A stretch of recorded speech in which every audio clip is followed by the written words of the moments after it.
At the reading of my grandfather's will, my cousin smiled as he inherited the family vineyard. "It should go to someone who can actually manage it," he said. My mother nodded. "Be grateful he left you anything at all." I said nothing. But when I handed the attorney the sealed envelope my grandfather gave me, the room fell silent. I don't think I'll ever forget the sound of that sentence leaving Mr. Vaughn's mouth. "The vineyard, the estate, and all associated business holdings are bequeathed to James Winters, effective immediately." For a second, I thought my ears were playing tricks on me. The room seemed to tilt slightly, oxygen suddenly in short supply. My cousin Marcus sat across from me, his expression shifting from thinly veiled boredom to triumphant satisfaction in the span of a heartbeat. My mother reached over and squeezed my hand, her grip firm but cold. "It's for the best, James," she whispered, not quite meeting my highs. "You know how these things work." I did know. I had spent the last 15 years of my life learning exactly how these things worked. 15 years of pruning vines alongside workers at dawn, of studying viticulture and enology at UC Davis, of gradually modernizing production while respecting traditions that had sustained 4 generations of my family. 15 years of being the only Winters who actually cared about Crescent Ridge beyond its balance sheet. But none of that mattered now. Not according to the document Mr. Vaughn was reading with practiced neutrality. Marcus caught my eye across the room and gave me a small, sympathetic smile that didn't reach his eyes. "It should go to someone who can actually manage it," he said, voice soft but carrying easily in the hushed room. Grandfather understood that. I didn't respond. My tongue felt numb, my thoughts scattered like leaves in a storm. My fingers trembled slightly as I reached for the water glass in front of me, trying to appear calm, composed. I could feel the weight of everyone's stares pressing down on me, my Aunt Barbara dabbing at non-existent tears, Uncle Philip studying his manicured nails, my mother's rigid posture beside me. The vineyard had been my life, not just work, my actual home. The stone cottage nestled between the old-growth vines and a creek, the cellar where I'd first learned to taste the difference between vintages under my grandfather's patient guidance. The fields where I proposed to Emma 3 summers ago, kneeling among vines heavy with ripening fruit. Gone. All of it. Mr. Vaughn cleared his throat, continuing with various smaller bequests. I barely registered the mention of my name, something about a modest financial provision. The family ring. Some books. Trinkets. Consolation prizes. My chest felt tight, each breath requiring conscious effort. How could he do this? After everything we'd shared, after all the promises, the plans we'd made together during those final months as his health declined. My grandfather had been more than a mentor. He had been my closest friend, my advocate, the one person in our fractured family who seemed to truly see me. Marcus was already on his phone, thumbs typing rapidly, no doubt sharing the news with his business partners. He'd been trying to convince my grandfather to sell the vineyard for years, to develop the prime acreage into luxury homes and a golf course. Diversification, he called it. Destruction. My grandfather had always countered. Or so I thought. The reading continued, but my mind was elsewhere, stuck on a memory from 2 weeks ago. My grandfather, frail but clear-eyed, sitting up in his bed as sunlight streamed through the windows of the master bedroom where generations of Winters had been born and died. "James," he'd said, voice raspy but firm, "there's something I need you to hold on to." He pressed a sealed envelope into my hands, my name written across the front in his distinctive slanted script. "Don't open this unless something doesn't seem right after I'm gone. Promise me." I'd nodded, confused but trusting. "I promise." "Good boy," he'd said, patting my hand. "Remember what I taught you about patience. Some vintages need time to reveal their true character." The envelope had sat untouched in my desk drawer since that day, until this morning when some instinct had prompted me to slip it into my jacket pocket before heading to Mr. Vaughn's office. Now, as Mr. Vaughn folded the will and looked around the room with professional detachment, I felt the weight of that envelope against my chest like a stone. Something doesn't seem right. Nothing seems right. I stood up slowly, my chair scraping softly against the hardwood floor. All eyes turned to me. Marcus looked irritated at the interruption of his texting. "Mr. Vaughn," I said, my voice steadier than I expected. "There's something else." I reached into my jacket and withdrew the envelope, its seal unbroken, my grandfather's initials pressed into the dark blue wax. "My grandfather gave me this 2 weeks ago. He said to present it only if something didn't seem right after he was gone. The room went completely still. My mother's hand, which had been rhythmically patting my arm in what I suppose she thought was comfort, froze mid-motion. Marcus slowly put down his phone. Mr. Vaughn's eyebrows rose slightly as he accepted the envelope, turning it over carefully in his hands. "This appears to be in Edward's handwriting," he confirmed, studying the seal. He glanced at me. "You haven't opened it?" I shook my head. He asked me not to unless necessary.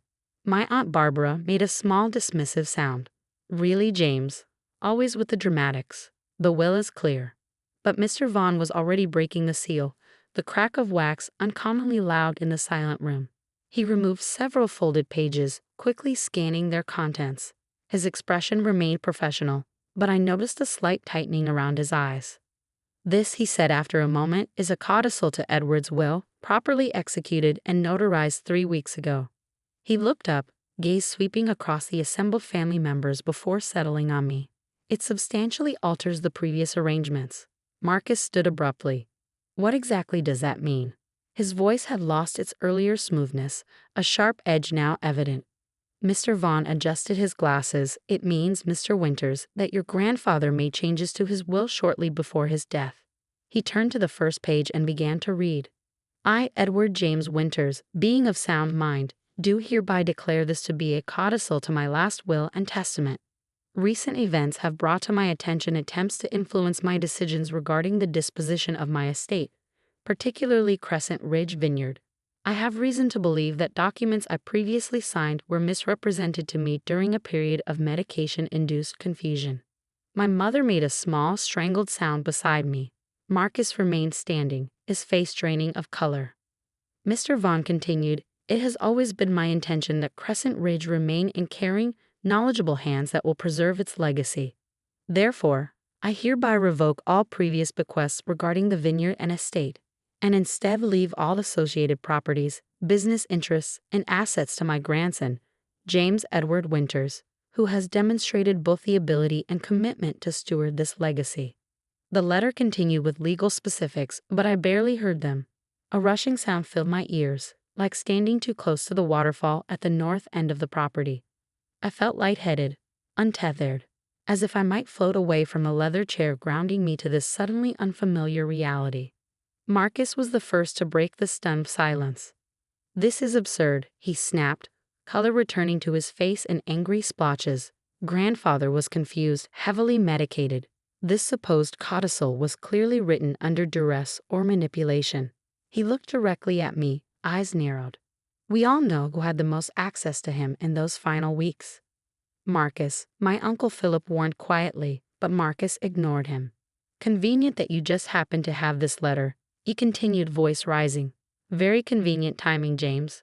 I met his gaze steadily, the initial shock beginning to recede, replaced by a slow burning clarity. "The timing was grandfather's choice," I said, "as was the decision to give me this letter rather than sending it directly to Mr. Vaughn." "He was testing you," my mother suddenly interjected, her voice tight. All eyes turned to her, seeing if you'd be honorable enough to present it, even knowing what it might contain. She wasn't looking at me, but at Marcus. Something passed between them, something old and sharp and knowing. Mr. Vaughn cleared his throat. "The codicil includes a personal letter that Edward instructed be read aloud if this document needed to be presented." He adjusted his glasses again. "Shall I continue?" Marcus opened his mouth to object, but my Aunt Barbara spoke first. "Yes," she said firmly. "Let's hear what my father had to say." Mr. Vaughn nodded and unfolded the final page.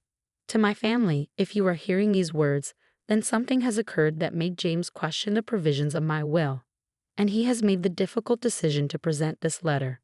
For this, I am grateful, as it confirms what I already knew about his character. 6 months ago, when my health first began to fail, I was approached separately by several family members with concerns about the future of Crescent Ridge.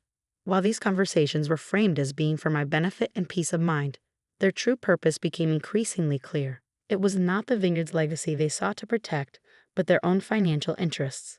During a particularly difficult period when my medication left me disoriented, I signed documents that were presented as routine estate planning updates. I later discovered these documents substantially altered my wishes for the vineyard's future, placing it in hands that would not honor its true value.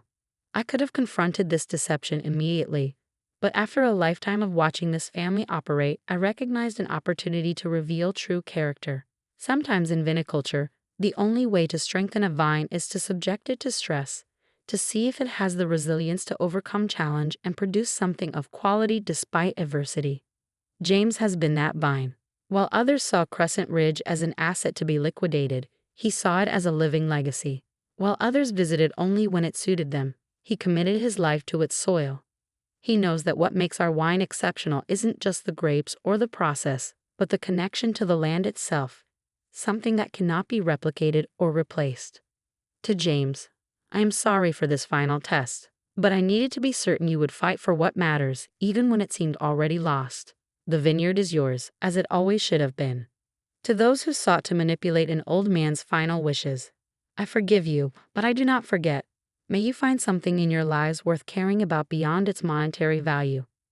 The true worth of a legacy isn't measured in dollars or acreage, but in respect, for the past, for the land, and for each other. Remember that when you taste the wines from vintages I will never see. With enduring love despite our imperfections, Edward Winters. The room was completely silent. No one moved or spoke. Even the usual creaks from the old building seemed to stop, as if in respect. I sat still, letting my grandfather's words sink in like rain after a long dry season. I thought I'd feel justified, maybe even proud, but instead, I felt something deeper, sadness, yes, but also a strong sense of gratitude. Even after his death, he was still teaching me. Marcus moved first. He grabbed his coat so roughly it knocked the chair over. The crash broke the silence like a snapped string. "This isn't over," he said, his voice low and angry. "You'll be hearing from my lawyers."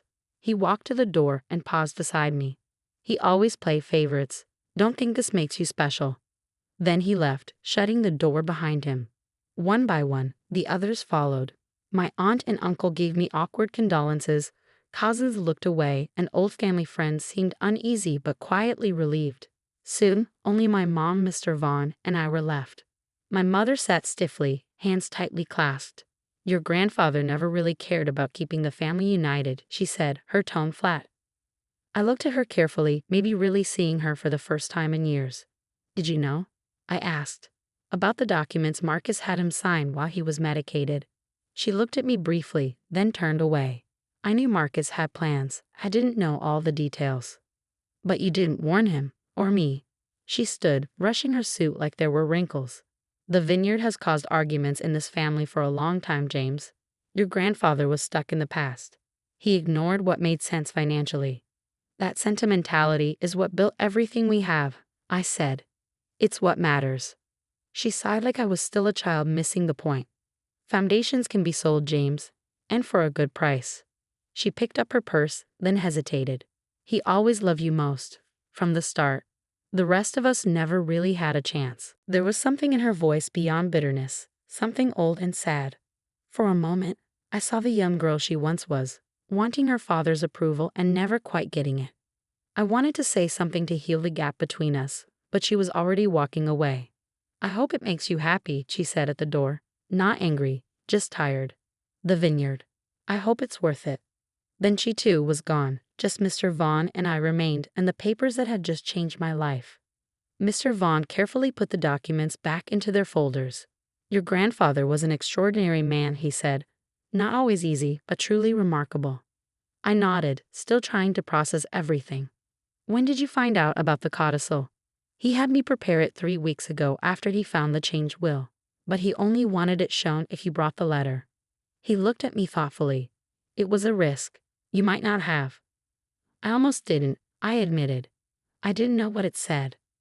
"That," Mr. Vaughn said with a small smile, "is exactly why he trusted you with it." He slid the folder toward me. "These are your copies. The originals will be filed. I suggest you talk to your own lawyer, but I assure you, everything is solid." I took the folder. It felt surprisingly heavy. "Thank you." He nodded and stood up, signaling the meeting was over. "Your grandfather and I were friends for over 40 years. He wasn't easy to read, but he had a great sense for people." He offered his hand. Crescent Ridge is in good hands, he believed that. Driving back to the vineyard took 27 minutes, just like always, but everything felt different. The curves of the road, the light through the trees, the first view of the vines reaching toward the ocean. It all felt changed now that I knew the vineyard was mine to protect. I parked by the stone cottage instead of the big house. I needed the comfort of my own space. Emma would be waiting. I told her not to come to the will reading. I wanted to face it alone. Now I wish she'd been there to see how it all unfolded. But as I stepped out of the car, I realized something important. The vineyard hadn't changed. The vines still needed care. The wine still waited in the cellar. The land would go on, like it always had, untouched by our family drama. What had changed was inside me. I finally felt sure. My grandfather had seen me clearly. Despite all the family mess, someone had known what mattered to me. I looked over the rolling hills, the vines planted by my great-grandfather, the soil holding our family's history. The sun hit the old sign. Crescent Ridge, established 1924. And for the first time in weeks, my chest felt lighter. Emma stood in the doorway, silently asking. I held up the folder. She smiled, finally relieved. As I walked toward her, toward home, I understood what my grandfather had really left me. More than land. He gave me the chance to keep something alive, to continue a story. Some legacies aren't about money or land.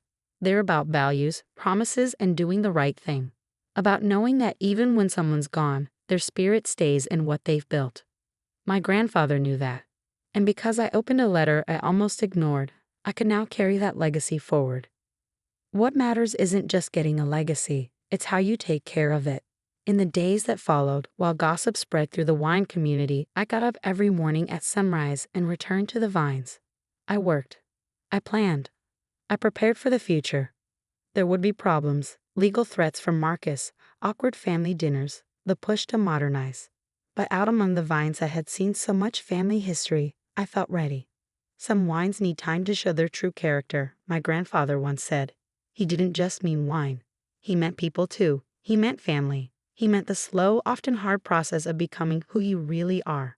By giving me that sealed letter, he gave me more than documents. He gave me trust, and the chance to prove that what he built still mattered.